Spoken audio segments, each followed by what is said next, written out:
l'espérant de la gloire de Dieu. Bien plus, nous nous glorifions même des afflictions, sachant que l'affliction produit la persévérance. La persévérance, la victoire dans l'épreuve, et cette victoire, l'espérance. Or, l'espérance ne trompe point, parce que l'amour de Dieu est répandu dans nos cœurs par le Saint-Esprit qui nous a été donné. Amen. Car, lorsque nous étions encore sans force, Christ, au temps marqué, est mort pour des impies. À peine mourrait-on pour un juste, quelqu'un peut-être mourrait-il pour un homme de bien. Mais Dieu prouve son amour envers nous, en ce que lorsque nous étions encore les pécheurs, Christ est mort pour nous. Merci Seigneur. À plus forte raison donc maintenant que nous sommes justifiés par son sang, serons-nous sauvés par lui de la colère. Car si lorsque nous étions ennemis, nous avons été réconciliés avec Dieu par la mort de son Fils, à plus forte raison, étant réconciliés, serons-nous sauvés par sa vie. Et non seulement cela, mais encore, nous nous glorifions en Dieu par notre Seigneur Jésus-Christ, par qui maintenant nous avons obtenu la réconciliation. Amen et Amen. Nous pouvons dire merci Seigneur Jésus, de ce que c'est toi qui as payé le prix à notre place. Et si nous sommes là aujourd'hui, en cet instant, nous pouvons dire que c'est le fait de sa grâce. Amen. Il nous a accordé la santé, la vie, le souffle de vie. Et nous sommes venus pour le louer, pour l'adorer. Amen. Que ce nom soit béni. Est-ce qu'on peut se mettre debout pour remettre ce moment dans les mains de notre Seigneur?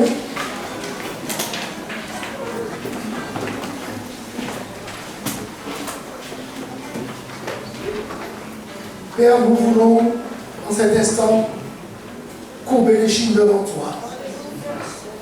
Nous avons lu que ton amour a été répandu dans nos cœurs de par le Saint-Esprit, qui nous apprend à aimer chaque jour. Merci pour cette grâce. Merci pour cette bonté. Merci pour cette fidélité. Et comme nous l'avons dit, si nous sommes là, c'est qu'on est fait de ta grâce. Et nous voulons encore vraiment réclamer ta grâce sur chacun de nous. Ton pardon. Car certainement cette semaine, nous t'avons offensé, attristé, peut-être, par une pensée, par une action, par un regard, par un jugement. Fais-nous grâce encore. Fais-nous grâce. Tu nous dis, oui, dans ta parole, que tu pardonnes, oui, à ceux qui te demandent pardon. Oui, Père. Voici le cœur de chacun établi devant toi. Tu vois nos cœurs. Tu vois si nous sommes vrais, si nous ne sommes pas vrais. Mais nous voulons, oui, par ta grâce, être vrais devant ta face. Pour ne pas chanter pour chanter. Pour ne pas dire des choses que nous ne vivons même pas. Oui, Papa. Tu nous aides encore à rentrer en nous-mêmes pour réaliser ta grâce dans nos vies. Alors, s'il te plaît, que la puissance du sang de Jésus qui a coulé sous cette croix nous lave encore de tout péché. Nous lave encore de tout péché. En cet instant même. Afin que lorsque nous allons commencer à chanter, tu puisses agréer notre louange. Et quand tu nous regardes, tu vois ton Fils Jésus en nous, Papa. Alors merci, merci, merci, merci pour cette grâce particulière que tu nous accordes. Comme ta parole dit, là où deux ou trois sont réunis, tu es présent au milieu de nous. Alors sois le bienvenu, Papa. Sois le bienvenu au milieu de nous. Et prends la place qui te revient de plein droit. La place du roi. Tu as fait ton entrée. Et tu attends que ton peuple te loue. Que ton peuple t'adore. Parce que tu sièges, comme ta parole dit, au milieu des louanges de ton peuple. Alors merci, merci encore de ce que tu vas nous écouter. T'adresser ces quelques chants, ces quelques paroles que nous voudrions qui sortent de notre cœur et de notre bouche, notre cœur, Papa. Alors merci de prendre le plein contrôle de mon frère Jocelyn, des musiciens, de tous ceux qui se sont disposés pour glorifier ton nom. Prendre le plein contrôle de ceux qui sont à l'accueil, pour accueillir les bien-aimés, avec un sourire. Oh, comme c'est merveilleux, Papa. Merci encore pour ton serviteur à qui tu as donné une parole de consolation, une parole de réconfort, une parole d'édification, pour que ton peuple soit à nouveau remis en scène. Merci pour tous ceux qui viennent, tous ceux qui sont sur la route. Tu accompagnes, papa. Sois loué, sois béni. Ce moment t'appartient, c'est toi qui gères, qui contrôle. Nous sommes simplement des pions entre tes mains et que tu déplaces à ta guise. Merci, papa. Sois loué, sois béni, sois glorifié. Nous t'avons prié. Nous bon ton Fils Jésus et pour ta seule gloire, Père. Amen. Amen. Toute la place à mon frère Jocelyn. Merci à mon frère Jean-Marc. Bonsoir, bien-aimés. Bonsoir. Bonsoir. Est-ce que ça va bien? Ça va bien. Est-ce que ça va bien? Merci à notre Dieu, ça va toujours. C'est comme la tsunamite. Oui, tout va bien, tout va bien. Même s'il y a des problèmes. Mais nous savons que Jésus il est plus grand que nos problèmes. Et c'est pour ça que nous pouvons dire sans mentir, oui, tout va bien. Tout va bien parce que nous pouvons lui faire confiance. De par nous-mêmes, nous ne pouvons rien. Mais avec Jésus, nous pouvons tout. Alléluia. Ah, je dis, vous n'êtes pas convaincus. Alléluia. Merci à notre Dieu. Grandes et merveilleuses sont toutes tes œuvres.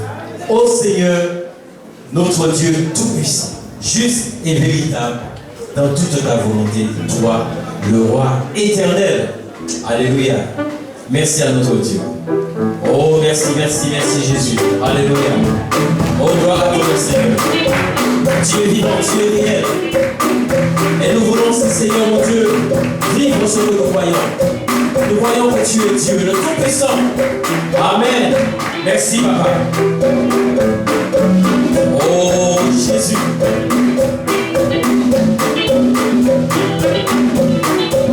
Grandes et merveilleuses sont toutes tes œuvres. Oh, Seigneur, notre Dieu tout-puissant, juste et véritable, dans toute ta volonté, toi le roi éternel, qui sur la terre et dans le ciel est semblable à toi. Tu es Dieu de tout l'univers, Dieu d'Israël. Un jour devant toi, tout genou fléchit, toute langue te bénira. Alléluia, Alléluia, Alléluia, Amen. La la la la, la la la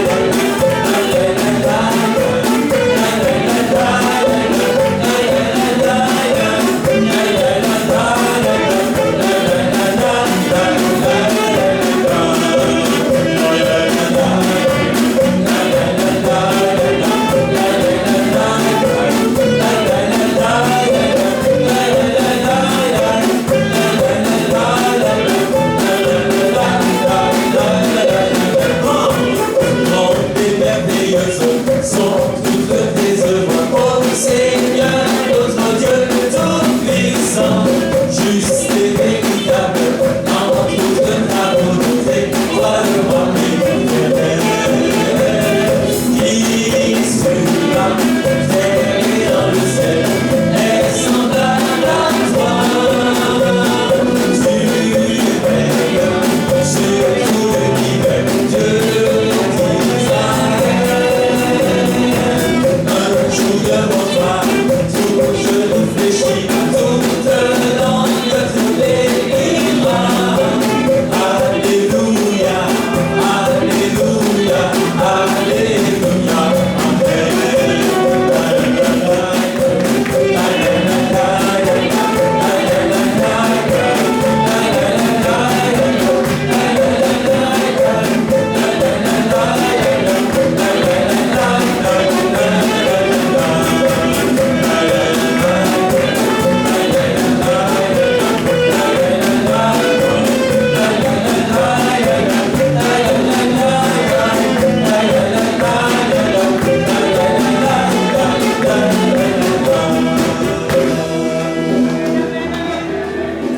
Notre Dieu, il est le même hier, aujourd'hui et éternellement.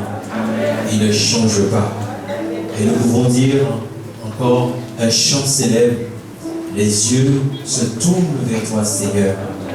Alléluia. Nous nous tournons vers notre Seigneur, notre Dieu Tout-Puissant.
Seigneur, nous t'accueillons, Seigneur. Nous t'accueillons dans ce lieu ce soir. Parce que nous croyons que tu es là. Parce que nous croyons que tu es présent par ton esprit. Et c'est toi que nous sommes venus, Seigneur, te donner gloire, Seigneur. Nous sommes venus te louer, Seigneur. Nous sommes venus d'un cœur reconnaissant de ce que tu es pour nous et de ce que tu as fait pour nous. Oui, tu as brisé nos chaînes, Seigneur. Tu as coupé nos liens. Tu nous as rendus libres, Jésus. Et c'est pour cela que nous sommes là ce soir. Et nous croyons qu'en ce soir, tu veux délivrer. Nous croyons que tu veux libérer ce soir. Tu veux encore briser les chaînes. Tu veux couper les liens. Tu veux rendre libre. Tu veux renvoyer libre ce soir. Oh, nous te bénissons. Merci, Papa. Merci pour ta grandeur. Et merci pour ta force, mon Dieu. Merci pour ta puissance. À ton nom ce soir, la puissance et la gloire, Père, dans le nom de Jésus.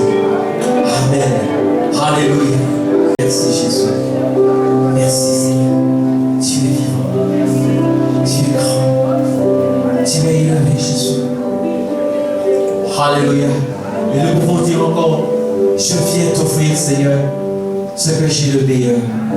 Alléluia. Oh, merci, Jésus.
Je chanterai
Merci Jésus. Tu es si merveilleux, tu es si bon. Dieu est incomparable. Il y a comme toi, Seigneur. Alléluia. Merci Jésus. Tu es si bon, tu es si grand, tu es tout puissant. Mon Dieu qui a dit le retour de toi, papa. À l'ouvrage de Dieu, l'honneur, la puissance et la gloire.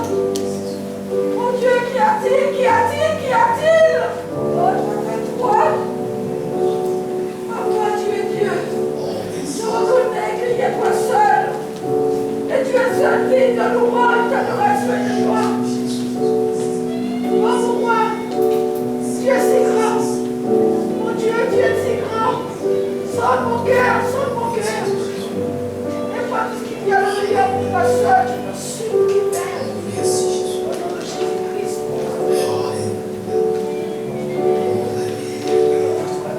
Sois béni, oh, tu es Dieu. Moi, je cherche ton nom. Merci Jésus. Il y a que toi seul. Merci. Il y a que toi seul, Seigneur. Il y a que toi seul. C'est vrai, Seigneur, nous le proclamons, nous le déclarons, nous le confessons. Tu es Dieu, tu es l'Éternel des armées, tu es le roi de gloire, tu es le Dieu vivant, tu es le Dieu vrai, tu es l'unique, tu es le véritable. Sois béni, papa, sois loué, sois adoré, sois célébré, sois magnifié, sois exalté. Au nom puissant de Jésus, Amen. Éternel, tu n'as pas hésité à quitter ton ciel de gloire. Tu n'as pas hésité à te détacher de ton Fils, à l'envoyer sur terre, afin qu'à ma place, il puisse subir le châtiment qui m'était destiné. Éternel, comment ne pas te louer? Comment ne pas te remercier? Comment ne pas reconnaître, ô Éternel, ton amour, ta grâce, ta majesté, que tu déverses chaque jour sur moi? Oui, Seigneur, cette soirée, je veux te louer, je veux t'adorer, je veux te remercier pour qui tu es, Seigneur, pour ce que tu fais. Merci pour tes promesses qui sont certaines. Je peux m'appuyer sur elles. Et je sais qu'un jour je verrai ta face, Seigneur. Je sais qu'un jour je serai avec toi dans ton royaume. Tu essuieras toutes mes larmes, Seigneur.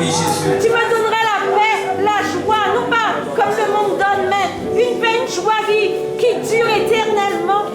Ô Éternel, sois béni, sois glorifié dans le nom de Jésus. Amen.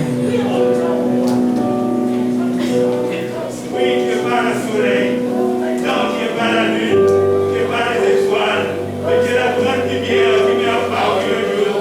Tu as pénétré mon cœur et en ce soir, je peux proclamer que je suis avec lui. Tu es la lumière de mon salut, alors comme je ne vais pas me prosterner, pour t'élever, te célébrer, pour t'adorer comme un vrai adorateur, parce que tu l'as voulu, tu l'as préparé, et ce soir, avec un cœur d'âme purifié, comme une conviction que je suis sauvé. Oui, je suis sauvé parce que Christ, il est dans mon frère. Et c'est pour me sauver avec ce soir. Mon âme est heureuse de ce cœur, de me proclamer cette vérité. Je suis sauvé. Je suis sauvé. Quelle grâce à la foi. Alléluia. Oui, alléluia. Dieu me dit. Dieu m'a dit, la lumière de mon salut. Qui est de gloire? Alléluia. Oh, je suis heureux. Parce que je suis écrit. En plus, j'ai tout plein. À lui soit la gloire. À lui soit la gloire. À lui soit tout gloire. À lui soit la gloire. Nous confessons que tu es Dieu en ce lieu. Prosternés, nous confessons que tu es Dieu en ce lieu.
inébranlable, le seul qui parcourt les siècles, comme un rocher inébranlable. Les vagues de la méchanceté ne peuvent rien contre toi. Tu es la seule solution pour Jésus, pour la famille, pour le couple, pour cette nation. Tu es la seule solution. Oui, Seigneur. Ton nom soit béni. C'est toi qui guéris les cœurs brisés. C'est toi qui relèves, Seigneur. C'est toi qui renouvelle les forces. C'est toi qui encourage. C'est en toi que nous comptons et sur toi que nous nous appuyons. Sois béni, sois adoré, sois magnifié. Que toute la place soit pour toi, dans les cœurs et aussi dans l'église. Nous se prosterner devant toi, Seigneur, car tu es majesté. Car toi seul, Seigneur, peux recevoir l'adoration. Car tu as payé le prix pour nous, afin de nous faire des adorateurs. Alléluia. Merci pour ton sacrifice vivant. Aujourd'hui, aucune entité, aucune puissance, aucune autorité ne peut venir nous empêcher, nous prosterner devant toi, Alléluia. Parce que tu es le roi des rois. Tout est dû à toi, Seigneur. Alléluia. Tu as la réponse à toutes choses. Alléluia. Gloire à ton nom. Magnificence, Alléluia. Roi des rois, Seigneur. Alléluia. Nous pouvons confesser ta bonté, nous pouvons confesser ta fidélité, nous pouvons confesser ta justice, oui, ta royauté, ta majesté. Oh, quel Dieu merveilleux tu es, quel grand Dieu tu es, papa, nous t'aimons, nous te bénissons, oui, à ton nom seul nous donnons gloire ce soir, parce que nous reconnaissons combien nous avons besoin de toi, et combien tu demeures fidèle. Jamais tu ne nous as abandonnés, jamais tu ne nous as délaissés. Oui, papa, tu mérites la gloire, tu mérites l'honneur, tu mérites l'adoration. Tu es incomparable à notre Dieu, tu es semblable à notre Dieu. Reçois la gloire, reçois l'adoration. Oui, papa, tu es digne. Seigneur, nous te gloire ce soir, nous reconnaissons ta royauté, nous reconnaissons qui est Dieu tout-puissant, Dieu qui règne au milieu de nous, Seigneur, parce que tu es vivant, Seigneur, toute la gloire te revient parce que tu es Dieu, toute l'adoration est pour ce soir parce que tu es l'éternel. Sois béni, Seigneur, sois glorifié, Seieur, sois béni, gloire à toi, papa. Nous te bénissons, Seigneur. Nous te rendons grâce pour cette opportunité qui nous est donnée de nous approcher du trône de la grâce, pour t'apporter la gloire et la louange, ouvrir nos cœurs vers celui qui est Dieu.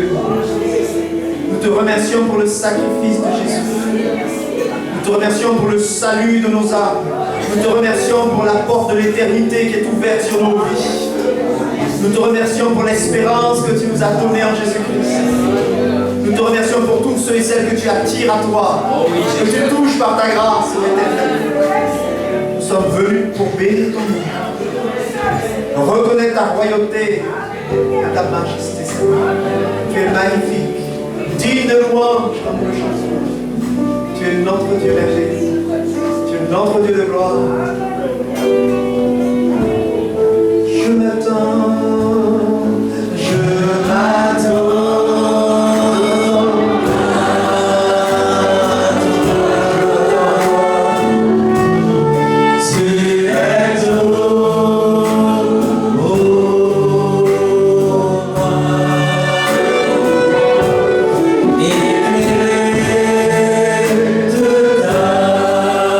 Présence.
ta grâce. Merci pour ton amour. Merci pour ta patience. Dis-lui merci. Et reconnais qu'il est Dieu. Il est Dieu. Et attends-toi à lui. Attends-toi à lui.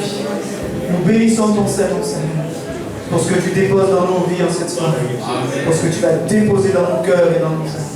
Et nous te rendons grâce pour ce temps et ce moment. Nous sommes venus élever ton nom. Et nous savons que tu ne manques pas de bénir ton peuple. Et ceux qui te cherchent, ceux qui sont dans l'attente du Dieu vivant, sois béni, Père, dans le nom de Jésus-Christ. Amen. Que Dieu soit béni. Bonsoir à chacun. À ceux qui nous visitent peut-être pour la première fois, soyez les bienvenus dans ce lieu de culte. Et que Dieu soit glorifié au milieu de nous. Quand on a l'attente de la foi, Dieu répond à cela. Nous allons continuer ce moment, et ce soir c'est un petit peu particulier parce que nous avons notre pasteur Farah qui va nous être présenté, et pour cela, eh bien, je vais appeler tout de suite à la barre un célèbre inconnu, bien connu. Je vais lui demander de se démasquer et de venir nous rejoindre.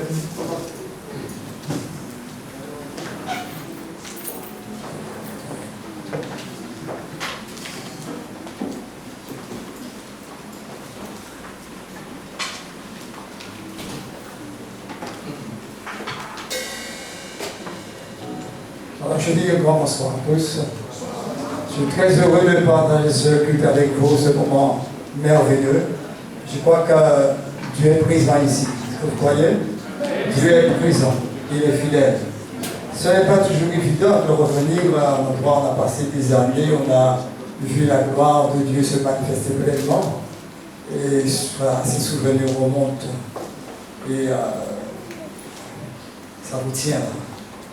On voit tous ces moments merveilleux que nous avons passés ensemble dans ces lieux, cette église de Californie. En tout cas, je tiens encore à remercier Dieu pour cette occasion qu'il m'a donnée à partager ces bons moments avec vous. Ce sont des moments qui sont inoubliables, vraiment inoubliables. Je voudrais encore bénir le corps des anciens, le diacre d'Interpénès, bénir tous ceux qui ont une responsabilité dans cette église, tous ceux qui servent Dieu d'une manière ou d'une autre, que ce soit dans la louange, la musique, ou que ce soit dans le service d'autres. En tout cas, que le Seigneur vous fortifie encore. Amen. Il est dit dans le psaume 127, verset 1er, si l'Éternel ne bâtit la maison, ceux qui la bâtissent travaillent en vain. Et je suis persuadé, chers bien-aimés, que ce n'est pas en vain que vous travaillez. Vraiment pas en vain, car ce n'est pas vous qui bâtissez, c'est l'Éternel qui bâtit. Il bâtit avec nous, bien sûr, car nous sommes ouvriers avec lui. Nous sommes ouvriers avec le Seigneur.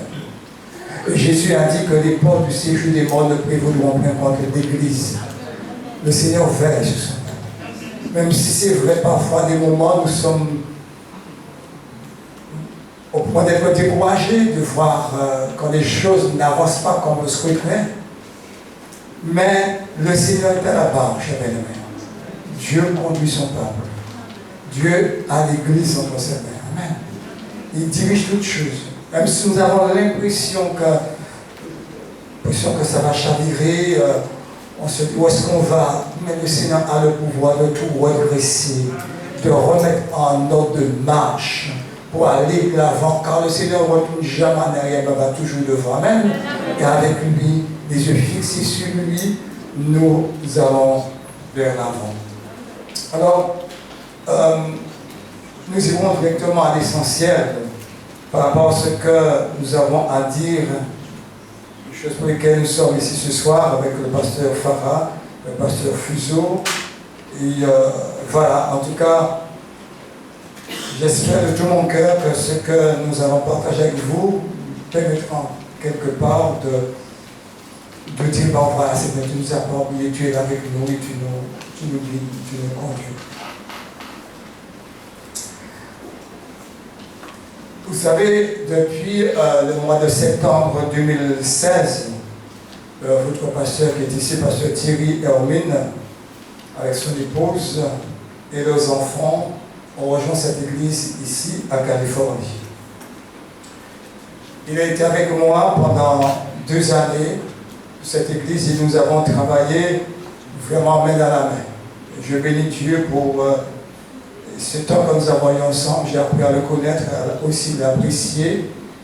Et par la grâce de Dieu, nous avons su faire ce que nous pouvions faire pour mener à bien cette œuvre. Et de 2016 à 2018, nous avons bien sûr partagé ce travail. Et il y a eu un changement en février 2018 où le Seigneur m'a conduit pour l'ouverture de l'œuvre de CA. Depuis le 17 septembre, le 18 février, je suis à CA. 2018, je suis à CA. Par la grâce de Dieu, c'était un moment pour moi où j'avais besoin aussi d'être renouvelé physiquement, moralement, psychiquement. Dieu m'a permis de me retrouver dans cette œuvre à Saint-Joseph. Et par la grâce de Dieu, même s'il y a des combats, mais Dieu est avec nous, l'Église avance. Et le pasteur Théodore a rejoint le pasteur Thierry Hermine ici à Californie. Et je sais que ça n'a pas été si facile pour eux. Mais là aussi, le Seigneur a été avec eux pour leur permettre de tenir bon. Et voilà qu'il y avait un besoin à Chefchair, où notre frère bien-aimé, Gabriel Mélie, a fait une demande sollicitée.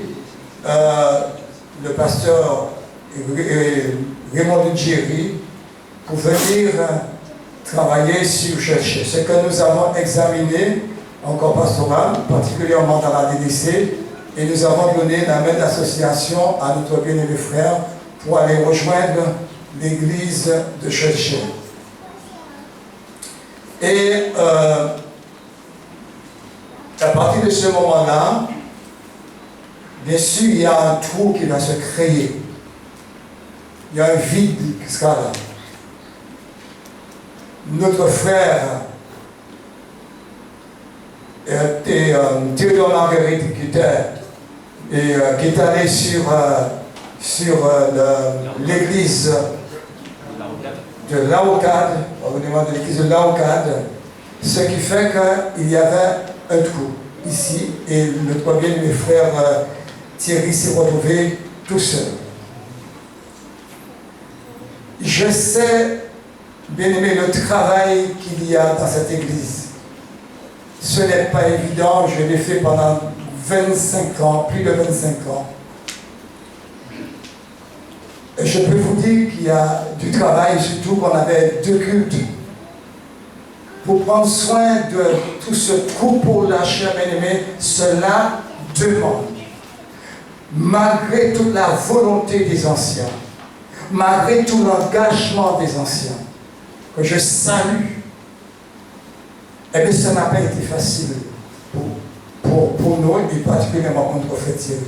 Et c'est pour cette raison-là que j'en ai parlé au corps pastoral, dit bon, ce serait bien si quelqu'un pouvait venir en quelque part superviser l'église de Californie en aidant en quelque part notre frère Thierry. Et nous sommes tournés vers le pasteur Farah qui a répondu favorablement pour venir superviser. Vous savez que la formation de notre frère Thierry continue. Il a été reconnu au 1er degré et il faut qu'on l'emmène à être reconnu au 2e degré. C'est-à-dire que cette formation continue. Et il fallait justement quelqu'un pour l'encadrer avec lui, pour l'emmener du voulant à cette reconnaissance.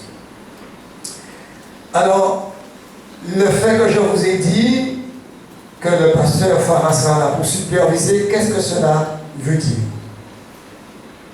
Je pense qu'il sera même d'en parler pleinement, vous dire comment il voit les choses et comment il va pouvoir superviser et conduire notre bien-aimé frère Thierry à la reconnaissance. Voilà, en tout cas, je ne vais pas m'attarder, je ne vais pas monopoliser la parole. Je laisserai la place au pasteur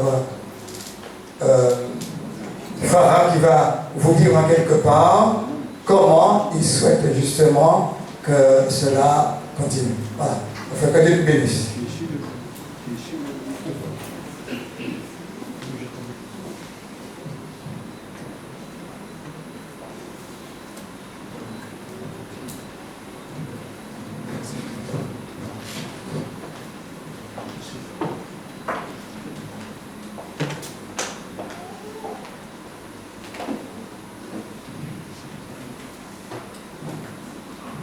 Bonsoir à chacun, chers frères et sœurs, chers amis. Bonsoir, bonsoir. Voilà. En fait, je ne vais pas trop rentrer dans les détails. Enfin, en un mot, ça va se résumer la supervision. C'est une entraide fraternelle, au fait, avec l'équipe depuis du COS et les collaborateurs. Donc, on va travailler ensemble de façon que, dans un contexte immédiat, c'est-à-dire immédiat dans le contexte dans lequel nous sommes, c'est la solution qui peut être la plus adaptée. C'est dans ce sens-là la supervision aux côtés du frère, mais aussi donc du ministère, avec aussi l'apport du ministère. Il va y avoir le frère Aurélien, d'autres frères vont intervenir sur des programmes.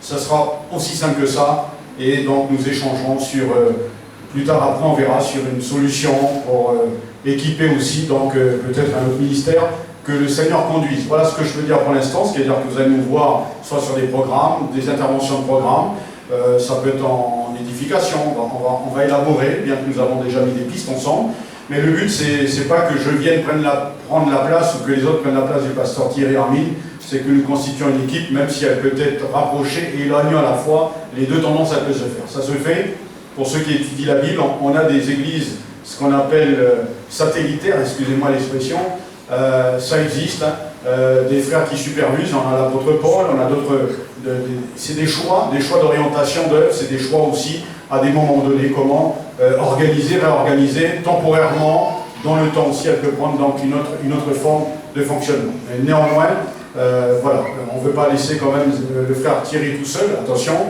encore je salue le travail, comme nous l'avons dit lundi, nous étions avec les responsables de service, les anciens, les diacres, et puis bien sûr ceux qui sont en responsabilité, nous avons pris plus de temps détaillé pour présenter les choses, mais nous reviendrons donc puisque les choses se mettent en place et se poursuivent. Voilà, tout simplement que cela, et que le Seigneur nous bénisse. On compte sur vous pour la prière. Amen. Vous allez bien? En tous les cas, avec beaucoup d'humilité, donc je tiens à vous remercier. Merci au pasteur Thierry, son épouse, donc de nous accueillir, et de vous aussi, chrétiens, de nous accueillir. Je ne vais pas dire chez vous, bien que chez vous, géographiquement, mais chez nous aussi, spirituellement, parce qu'il s'agit de l'Église du Seigneur. Voilà, que Dieu soit béni. Eh bien, c'est avec beaucoup de joie que je voudrais aussi partager la parole de Dieu, qui va aller aussi dans le sens de la vocation de l'Église, dans ce qui concerne l'Église que nous voulons être. Il y a un choix de Dieu dans cette volonté. Le Covid-19, je sais que vous terminez en moins le quart, c'est ça, hein? Voilà. Donc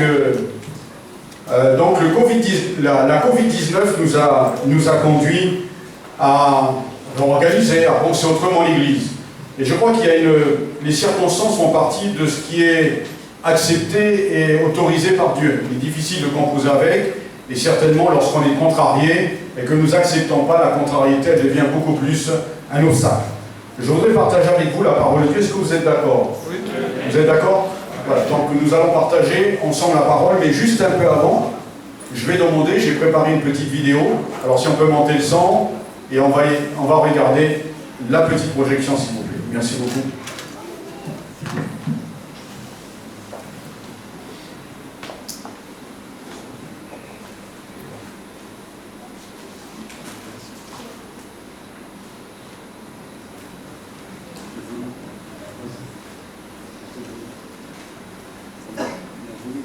Représente la chronologie de ton existence. Tu existes pour toujours. Tu vois cette partie.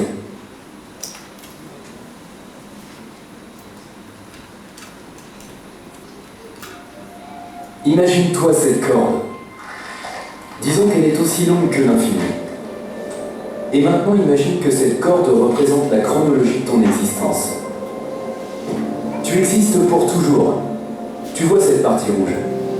Ça représente ton temps sur Terre. Tu vis seulement quelques années sur Terre. Et ensuite, il y a l'éternité, quelque part ailleurs. Et ce qui me choque, c'est que la plupart d'entre vous ne pensez qu'à cette petite partie rouge, à rien d'autre. Ça vous démange. Vous vous dites, je n'ai pas le temps d'attendre, je dois travailler dur pour gagner plus, pour économiser et pour profiter au mieux de cette vie. Tu deviens tellement obsédé par ça que tu te demandes si tu vas pouvoir voyager, manger à ta faim, vivre une vie épanouie et faire ce qu'il te plaît. Et là je me dis, t'es sérieux là? Tu fais quoi de tout le reste? La Bible nous enseigne que ce que je fais de cette petite partie rouge détermine tout le reste de mon existence, pour des millions et des millions d'années, pour toujours. Alors pourquoi est-ce que je passerais cette petite partie rouge à essayer de vivre le plus confortablement possible et à m'amuser autant que je peux? Paul a dit, regarde, je vais dédier ma vie à cette mission. Je vais donner ma vie et investir tout ce que j'ai, jusqu'à ce que je franchisse la ligne d'arrivée. Je ne vais pas me concentrer sur ce que je pourrais avoir. Je ne vais pas me laisser distraire. Je veux être ce coureur qui se concentre sur le moment où il sera devant Dieu. Parce que lorsque je serai en face de lui, je n'aurai plus la possibilité de courir. On n'a qu'une seule vie sur cette terre, et ça peut se terminer à n'importe quel moment. Une seule chance de vivre, puis ensuite vient l'éternité. Certains regardent mes choix et me disent « T'es trop stupide, parce que ça va affecter ça. » Et je leur dis « Non, tu es stupide. Mes choix affectent tout ça. » Je suis très sérieux. Je regarde comment vivent les gens et je me dis « Waouh, c'est tellement fou. Tu es tellement fou. Tu veux faire ça maintenant et profiter de maintenant sans savoir s'il y aura un lendemain. Et tu crois que c'est ça être intelligent? Et que c'est moi le fou? »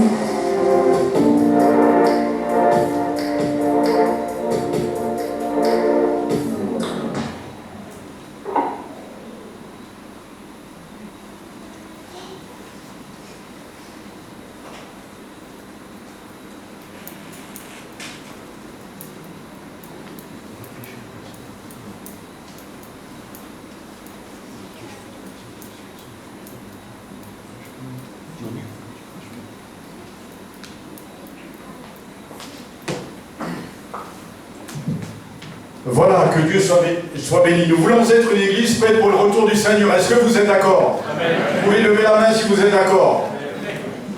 Vous pouvez lever les deux mains si vous êtes très.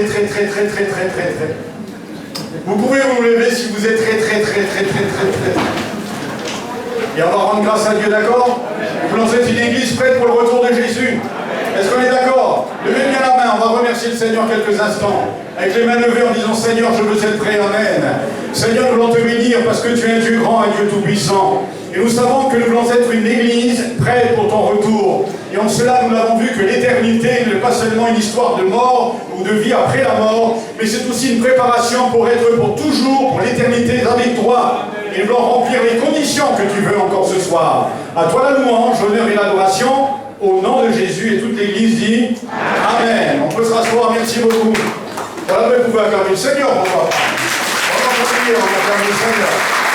C'est très important. L'éternité, vous l'avez vu, l'éternité beaucoup plus longue que ce petit bout de fil rouge qui représente notre existence, un début et une fin en soi, malgré les projets terrestres.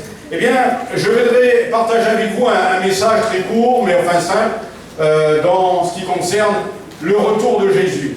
Savez-vous, chers amis, nous allons peut-être passer un texte biblique, si on pourrait le mettre, dans Matthieu, si vous avez votre Bible ouverte. Ah ben c'est déjà enclenché. Alors on va lire ici, je vais survoler les lectures. C'est tiré de l'évangile de Matthieu chapitre 25. Jésus va raconter une parabole, mais la parabole est une histoire terrestre, c'est-à-dire des choses contemporaines de ce que nous vivons. Il va emprunter l'image, c'est-à-dire d'une préparation de noces de mariage, avec tout son cortège de préparation, sa coutume, ses us et coutumes, et il va tirer, bien sûr, une vérité morale et spirituelle vers laquelle nous devons tendre. C'est beau la parabole. Donc elle a une histoire terrestre avec un sens divin, céleste, qui est pour chacun d'entre nous. C'est le sens de la parabole.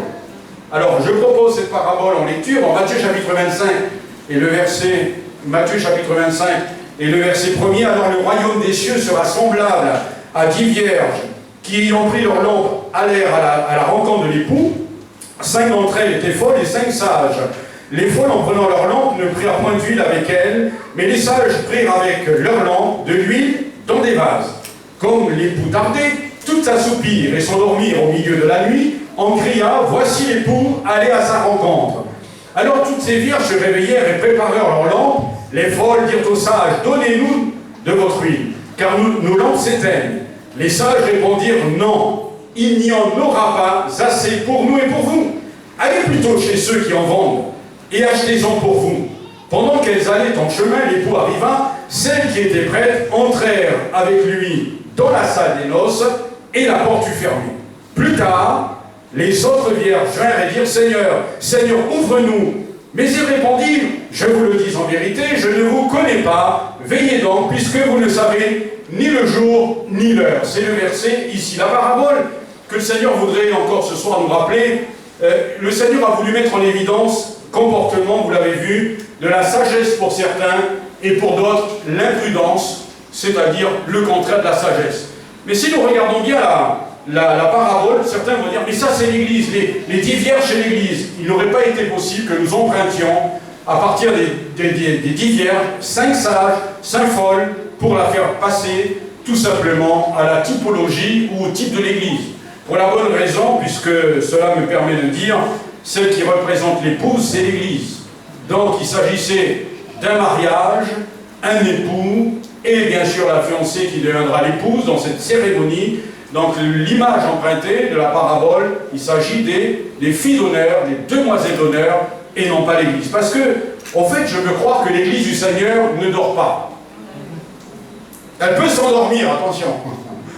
Elle peut passer par un temps d'assoupissement. Mais le Seigneur a voulu que dans l'histoire de l'Église, quelles qu'aient été les années, les époques, il y a toujours eu des réveils puissants de l'Église. Le Seigneur a toujours voulu cette Église, la sienne, ni rite, ni rien semblable, une Église réveillée.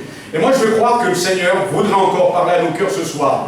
Si nous voulons comprendre la parabole, il faut savoir qu'une parabole n'expose jamais à elle seule, écoutez-moi bien, eh bien, tous les aspects de la vérité. Dans la parabole des 10 vierges par Jésus, nous allons tirer qu'une seule leçon. La seule leçon, nous la découvrons dans le verset 13, nous avons tiré la conclusion, ou tout au moins Jésus en tire la conclusion. Veillez, n'est-ce pas, puisque vous ne savez ni l'heure, ni le jour du retour du Seigneur. C'est-à-dire, soyez prêts, soyez prêts. Eh bien, nous allons parler un peu de quelques temps qui nous reste encore de l'Église. Je voudrais qu'on passe notre diapositive. Nous avons vu qu'il y a une rencontre attendue par l'Église, car Jésus revient bientôt. Amen. Oh, vous êtes là? Amen. Jésus revient bientôt. Amen. Je sais, c'est les soldes en ce moment, puis on n'a pas tellement de sous, comme dirait l'autre.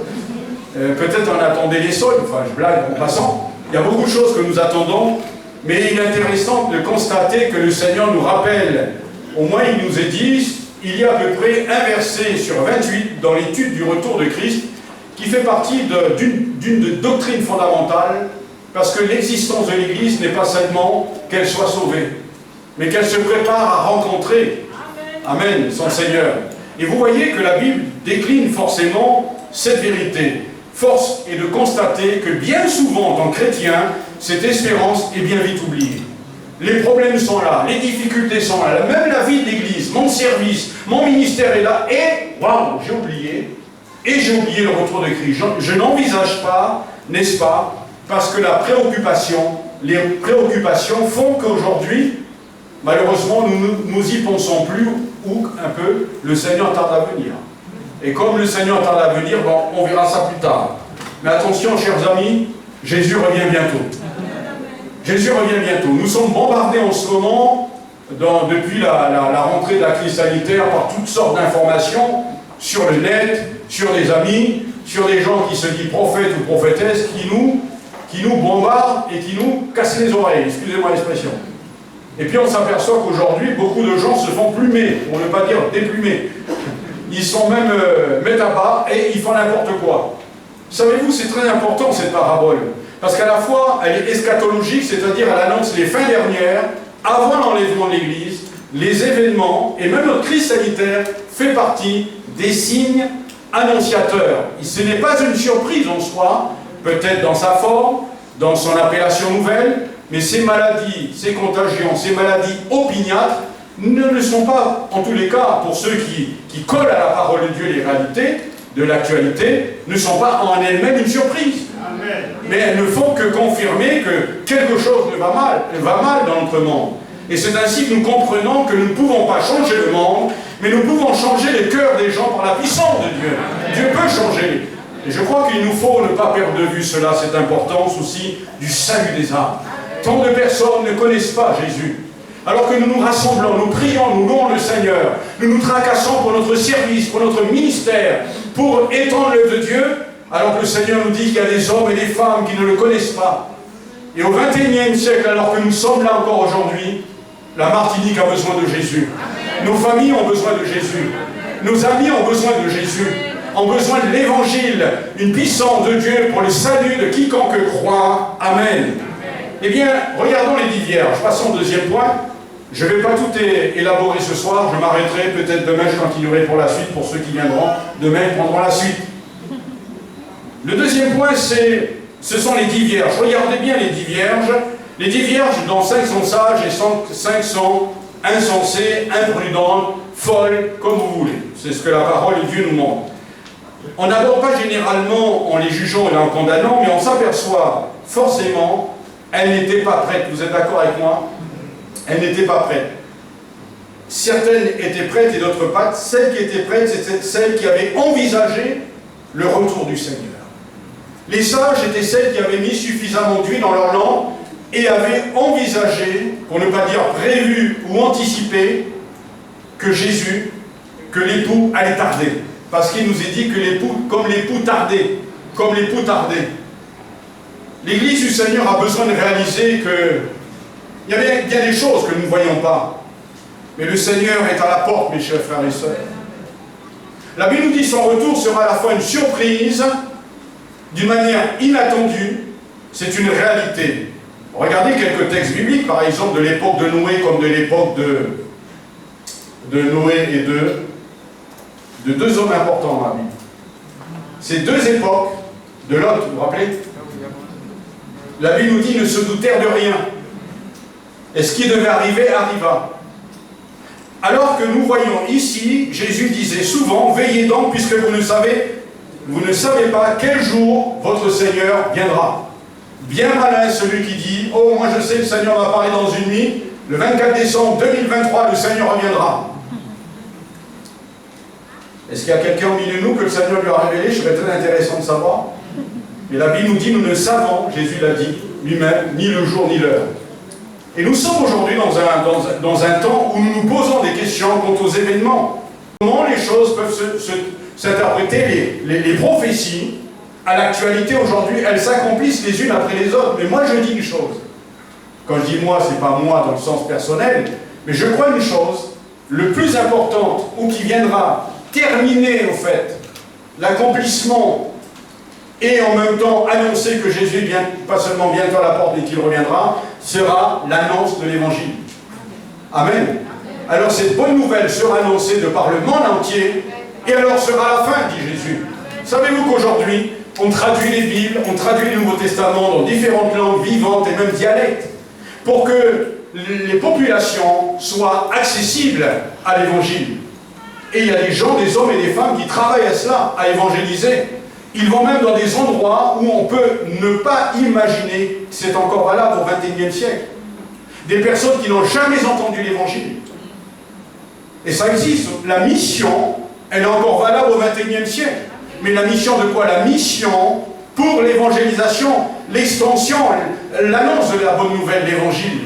Eh bien, voyez-vous, mes frères et sœurs, un fait déconcertant, l'époux tardait. C'est vrai que Jésus n'est pas encore venu. D'ailleurs, ça profite au moqueur. Il tarde dans l'accomplissement de ses promesses, comme disent certains. Alors, mais la Bible nous dit, il use de patience. Si le Seigneur n'est pas encore venu par sa grâce, c'est qu'il veut que tous les hommes soient sauvés et parviennent à la connaissance de la vérité. Je voudrais que ce soir, il se passe quelque chose dans notre cœur, qu'une flamme nouvelle s'allume pour le salut des âmes. Amen, gloire à Dieu. que quelque chose se passe en moi pour dire « Oh, mais réveille-toi, il faut que tu rendes témoignage, tu partages Jésus autour de toi. » Le Seigneur peut le faire, et il veut le faire. Le troisième point, c'est un sommeil inévitable. Le sommeil inévitable, ça veut dire que toutes les vierges se sont assoupies, endormies, les sages comme les autres. Vous savez, mes frères et sœurs, je ne connais pas ta situation, mais les vierges sages, aussi bien que les vierges folles, s'assoupirent. Il y a trois choses que je vais survoler. Le sommeil, la Bible nous dit qu'il y a des sommeils qui ne sont pas, excusez-moi, entachés ou de culpabilité. Par exemple, il y a des sommeils, c'est emprunté, ce sont des images de force en expression, quand la Bible nous parle de certains sommeils, qui est aussi synonyme à se confier en Dieu. Par exemple, il est dit, il en donne autant à ses bien-aimés pendant leur sommeil, mais réellement, ils se reposent. C'est plutôt le repos, la confiance. Il en donne autant à ses bien-aimés pendant leur sommeil. Il y a des sommeils tout à fait réparateurs. Je suis fatigué, j'ai besoin de me reposer. Ben, je vais dormir, vous êtes d'accord? Et il y a aussi dans cet emprunt que je reviens un peu en arrière, qui était même physiquement bien reconnu ainsi, Pierre, qui a été persécuté, mis en prison. La Bible nous dit qu'il était gardé entre deux soldats, et le texte nous dit que Pierre dormait entre deux soldats, alors qu'il allait être jugé, peut-être mis à mort. Mais sa confiance était telle qu'il était fatigué, et au lieu de s'inquiéter, les inquiétudes nous animent et nous empêchent certainement d'avoir un repos d'esprit. Mais lui, dans son cas, sa confiance a été placée, investie dans le Seigneur, et qui faisait que même physiquement, il était fatigué. Il a dit, bah, autant oublier, autant dormir. Et c'est ainsi qu'il a fallu que l'ange vienne le frapper, n'est-ce pas, au côté pour dire, Pierre, réveille-toi. Et Pierre s'est levé, et il est parti, n'est-ce pas? Alors, c'est vrai que ce sont des sommeils. D'ailleurs, il y a un autre sommeil, le sommeil de ceux qui dorment, du sommeil de la mort. Heureux dès à présent ceux qui meurent dans le Seigneur, ou qui dorment, nous dit une version. Nous ne voulons pas que vous soyez, n'est-ce pas, sans espérance, comme ceux, n'est-ce pas, qui ne connaissent pas Dieu, qui n'ont pas d'espérance. Alors que, ou plutôt la Bible nous dit, pour ceux qui sont décédés ou qui dorment. Il s'agissait bien sûr de croyants. Par exemple, il nous est dit, heureux dès à présent, les morts qui meurent dans les Seigneurs, oui, dit l'Esprit, afin qu'ils se reposent de leurs travaux, car leurs œuvres les suivent. Je vais prendre encore 5 minutes à peu près, pour montrer qu'en fait, le retour de Jésus est formidable, parce que Jésus ne viendra pas seulement chercher son Église, à la voix d'un archange et au son de la trompette de Dieu. La Bible nous dit qu'il viendra, c'est vrai, mais nous irons à sa rencontre. Mais pourquoi nous irons rencontrer le Seigneur? Pour dire, Seigneur, nous sommes heureux, nous allons passer l'éternité avec toi. Je n'ai pas fini mon exposé, mais j'anticipe sur notre point en disant, mes chers frères et sœurs, si les morts en Christ se reposent, n'est-ce pas, se reposent de quoi? Se reposent de leurs travaux, car leurs œuvres les suivent. Ce que nous produisons aujourd'hui pour le Seigneur, c'est extraordinaire, mes chers frères et sœurs. Et quand Jésus viendra récupérer ou prendre l'Église, c'est pour fêter la plus belle des noces, noces de l'agneau. Il va y avoir ce qu'on appelle aussi les récompenses de Christ. Il va nous offrir des cadeaux, mais des cadeaux en rapport avec les œuvres que nous aurions nous-mêmes accomplies. Comment allons-nous nous présenter devant le Seigneur? Comment allons-nous nous présenter devant Dieu, mes frères et sœurs? Ah, c'est vrai, il y a un cri dans la nuit. Le quatrième point. Et le cri dans la nuit, c'était, est-ce que c'était l'ordonnateur, le coordinateur, enfin, l'agent qui était là pour organiser, ou le maître de cérémonie, les noces, mais un cri se fit entendre, voici l'époux. Ah, mes frères et sœurs, est-ce que nous entendons la voix, alors que nous sommes peut-être dans l'obscurité des ténèbres, dans l'obscurité des ténèbres spirituelles qui s'abattent sur notre monde, alors qu'ils s'élèvent des faux Christ, des faux prophètes, ils s'élèvent des choses les plus, je dirais, scandaleuses. Mais néanmoins, il y a la voix, nous sommes avertis par le Seigneur. Et je voudrais vous dire une chose, cela pourrait être que pour certains des propos de séduction, des propos de mensongers, nous en avons aujourd'hui dans notre monde, des doctrines mensongères. Parfois c'est indécelable, mais nous pouvons les déceler, écoutez-moi bien, uniquement par la connaissance de la parole. la première attaque du diable à l'égard de la créature, ou des créatures, je dirais de la créature d'abord. Dieu a-t-il réellement dit? Combien de chrétiens sont dans le ballottement? Alors, voyez-vous, frères et sœurs, je crois qu'il est important, voici l'époux, allez à sa rencontre. La vocation du chrétien, c'est de rencontrer le Seigneur. La vocation du disciple, c'est de rencontrer le Seigneur. Notre vocation, c'est de rencontrer le Seigneur. Pas seulement chaque jour, mais nous préparer pour être avec lui pour l'éternité. Avez-vous remarqué qu'elles avaient leur lampe allumée? L'autre diapositive. Leur lampe allumée était bonne pour certaines et d'autres pas. Je vais équilibrer le propos. Je reviendrai demain sur ça. 5 vierges folles avec... Elles avaient leur lampe, mais pas suffisamment d'huile pour tenir la lampe allumée. Les 5 sages avaient suffisamment d'huile, et réfléchissons un peu ce qu'est la sagesse. Ce n'est pas parce que je suis dans l'église que je suis... ma lampe est allumée. Je suis menacé, prédicateur que je suis, moi-même aussi à un moment donné avoir ma lampe qui s'éteint. La lampe a été allumée par quoi? Par l'huile. Il y a des choses qui sont révélatrices. Les circonstances dans lesquelles nous sommes nous révèlent notre attachement, notre ancrage, notre solidité ou notre faiblesse. Il y a un défaut parfois de lampe. La lampe parle de la parole. La parole, dans le psaume 119, verset 105, ta parole est une et lumière sur mon sentier.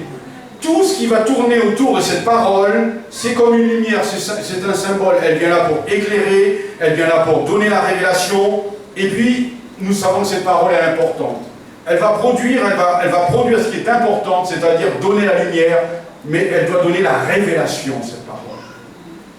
Je vais terminer avec cette triple action, ou plutôt je vais appeler ici, dans cette action de la parole, cette triple révélation de la parole. Premièrement, elle communique, écoutez-moi bien, c'est la communication de sa signification, de la compréhension. Ah, ça veut dire quoi? Il y a eu des gens qui lisent la parole, mais qui ne la comprennent pas. Et vous êtes arrivé, comme moi, de lire la parole et de ne pas la comprendre. Ça vous arrive? Ça m'arrive encore aujourd'hui. Mais nous savons quelque chose d'extraordinaire. La parole de Dieu elle a pour but de donner une révélation, de nous faire comprendre les choses, et certainement dans ce qu'on appelle la christocentrique. Elle est christocentrique, elle nous ramène vers Christ. C'est le personnage principal, ce n'est pas seulement un héros, mais c'est le sauveur. Il a été annoncé dans l'Ancien, accompli dans le Nouveau, et il nous attend pour l'éternité. Amen. Et ce que je vois ici, un jour il y a eu un homme qui s'appelait ce ministre des Finances, de la reine d'Éthiopie. Lui-même, il lisait la parole, mais il ne la comprenait pas. Et à un moment donné, il dit, comment vais-je la comprendre si personne n'est là pour m'expliquer, me donner la compréhension? Pourtant, il lisait Ésaïe 53. N'allez pas me dire, quand je lis, je comprends, c'est faux. Il nous faut la révélation, l'illumination, la lumière, pour en retirer la substance. Et c'est ce qui s'est passé. À un moment donné, voici de l'eau. C'est lui-même qui dit, voici de l'eau. Qu'est-ce qui empêche que je sois baptisé? Personne ne lui avait parlé du baptême. Personne ne lui a dit qu'il faille se faire baptiser. Et c'est ainsi que Philippe lui dit, si tu crois de tout ton cœur, cela est possible. Le Nique répondit, je crois que Jésus-Christ est le Fils de Dieu. Alléluia. Ils arrêtèrent le char et il se fit baptiser. Mais qui lui a dit que Jésus était le sauveur du monde? Vous pouvez faire des études en 4000 pages, une thèse sur Jésus. Les gens pourront lire votre thèse en doctorat et dire, j'ai toujours rien compris. Et là, il y a une révélation de la personne de Jésus. L'Esprit de Dieu rend témoigner à notre esprit que nous sommes enfants de Dieu. Amen. Et une autre conviction, c'est la mise en pratique par le croyant de la parole de Dieu. Après l'illumination sur la personne de Jésus-Christ, qui est la deuxième conviction de cette parole qui agit, il y a aussi la mise en pratique par le croyant de ce qu'il a compris. Si j'ai compris et que je ne la mets pas en pratique, est-ce que vous êtes là ce soir? Ne vous endormez pas. Si j'ai compris et que je ne la mets pas en pratique, elle me sert. Merci, c'est zéro. Vous connaissez ces chrétiens qui disent, moi je connais, il est écrit. Ils vous citent des versets. Ah, ils sont forts. Hein? Et Jésus a dit à certains, pour ne pas dire aux siens, si vous savez ces choses, vous êtes heureux. Et qu'est-ce qu'il a dit après? Je sens un balbutiement, il y a moins de conviction. Pourvu que vous le... Où est le bonheur aujourd'hui du chrétien? C'est d'apprendre, c'est de la mettre en pratique. Et si vous n'avez pas compris, prenez le temps de comprendre. Et si vous n'avez toujours pas compris, il y a des prédicateurs, des hommes, ou même des frères et sœurs qui sont là, et même s'ils vous expliquent qu'ils n'avaient toujours pas compris, c'est vrai qu'ils sont très forts. Ils demandent des explications. On leur explique, ils n'ont toujours pas compris. Et après, c'est le Seigneur, c'est entre vous et le Seigneur. Et quand vous l'aurez compris, c'est pas dire « Ah, j'ai compris !» Et on te posera peut-être une question. Qu'est-ce que tu fais maintenant? Oh, je vais réfléchir encore. Vous savez, c'est comme certains qui savent que le Seigneur leur a parlé du baptême pendant des années. Moi, je connais, je ne vais pas faire du mal ce soir à quelqu'un, parce que je pense pas que mais ça, c'est partout où on trouve ça. Frère, le Seigneur ne m'a pas dit qu'il faut que je me fasse baptiser encore. Mais j'ai reçu Jésus comme mon sauveur personnel. Et quand je lui pose la question, qu'est-ce que la Bible dit? Celui qui croira et sera baptisé sera sauvé. Celui qui croira, obéit, devient disciple. Ça, je le connais, mais je réfléchis encore parce que tu sais, pasteur, parce qu'après, on nous fait des études bibliques sur le sérieux de l'engagement. Mais nous, on est déjà engagés. Fais-toi l'étude biblique et prends ta décision. C'est très important. Je m'arrête là. Merci. Amen. Amen. Que Dieu nous bénisse, que Dieu nous aide. Demain, je poursuivrai pour ceux qui seront là. Je parlerai de ce qui est impossible, mais je vous dis, entre nous, il y a le Saint-Esprit aussi. Et l'huile, vous savez ce que c'est, le symbole du Saint-Esprit? Nous avons besoin du Saint-Esprit pour comprendre la parole. Et nous avons aussi besoin du Saint-Esprit pour nous cadrer, parce que c'est l'épée de l'Esprit. Et nous avons besoin de comprendre aujourd'hui que si certains manquent d'huile dans leur lampe, d'autres préconisent l'huile sans lampe. C'est-à-dire qu'on croit qu'au Saint-Esprit, mais elle n'est pas appuyée, elle n'est pas cadrée par la parole. Et vous avez aujourd'hui des gens qui font des expériences, malheureusement, elles sont malheureuses, parce que la parole de Dieu n'est pas pour eux, la parole de l'Esprit. Et que Dieu nous aide, parce qu'elle peut poursuivre et nous amener à une sécheresse spirituelle. Et si nous avons la parole, eh bien toute action du Saint-Esprit, cadrée par la parole que j'ai, la parole m'autorise, il y a des expériences personnelles avec le Saint-Esprit, ça c'est personnel. Mais attention, que Dieu nous aide, mes frères et sœurs, que sa parole nous aide. Alors, soyons pas trop en retard quant à nous préparer pour le retour du Christ, parce que quelqu'un dit un jour, les plus tard seront les trop tard, ou les trop tard. Alors, pendant que nous en avons encore l'occasion, saisissons aussi pour dire, Seigneur, je veux faire la paix avec toi, je veux te donner mon cœur, je vais être sérieux avec toi, je veux m'engager dans une vie aussi de l'Esprit. Amen. Courons dans la prière. Merci beaucoup. Alléluia. Seigneur, nous voulons te remercier pour ta parole et nous te remercions pour le bien que tu nous as fait ce soir. Nous te bénissons parce que non seulement tu nous parles, mais tu voudrais nous amener à prendre conscience d'un retour probable et imminent qui est le tien. Merci pour l'Église parce que tu la veux prête, tu la veux aussi enflammée pour toi, tu la veux zélée pour toi, tu la veux remplie du Saint-Esprit pour toi. Tu la veux aussi être, Seigneur, comme un évangéliste. Partageons le nom de Jésus autour d'elle pour qu'un plus grand nombre soit sauvé. À toi toute la gloire, Père, au nom de Jésus, et tout le monde dit Amen. Gloire à Dieu, que Dieu vous bénisse.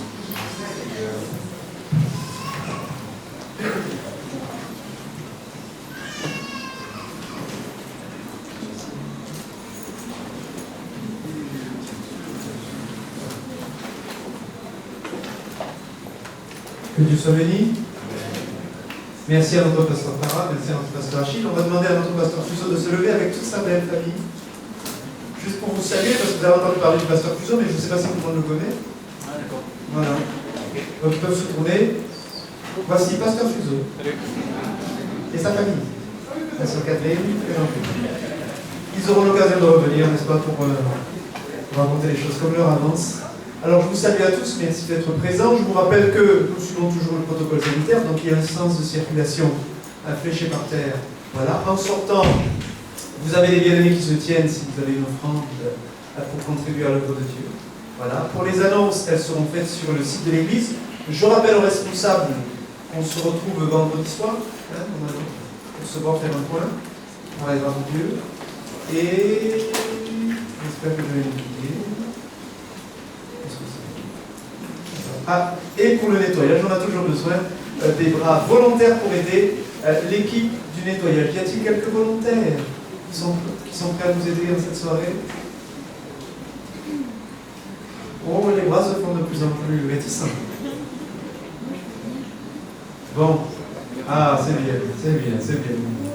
Soyez bénis pour cela. Bien, on va se lever et terminer par une dernière prière. Oui, j'avais quand même poursuivi.